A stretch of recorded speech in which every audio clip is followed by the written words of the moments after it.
Сәлем достар, бүгін сіздермен балаларға пайдалы, жұмсақ әрі нәзік болып шығатын кекс дайындайтын боламыз. Ең алдымен жұмыртқаларды шағып алып, оған қант қосып, жақсылап микстелейміз.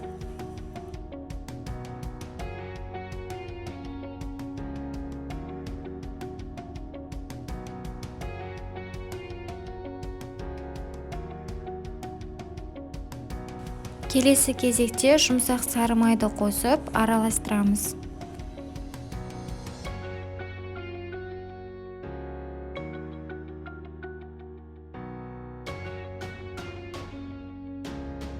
Сары майды жақсылап араластырып болғаннан соң творог қосатын боламыз.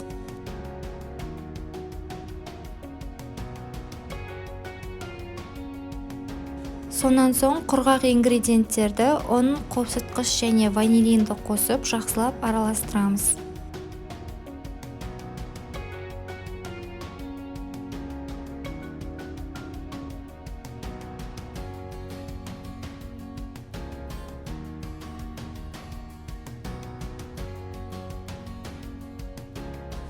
Мінекей теста дайын болды.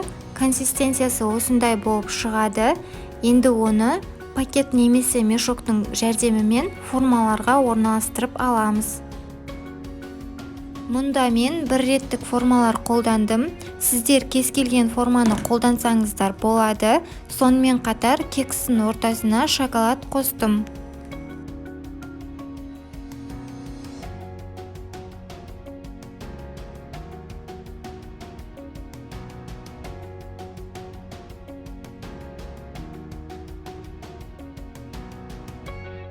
Ең маңыздысы, тестаны формаға толтырып салудың қажеті жоқ, өйткені тестаның өзі керемет болып көтерілетін болады. Енді 180 градус температурада 30-40 минутта пісіріп аламыз.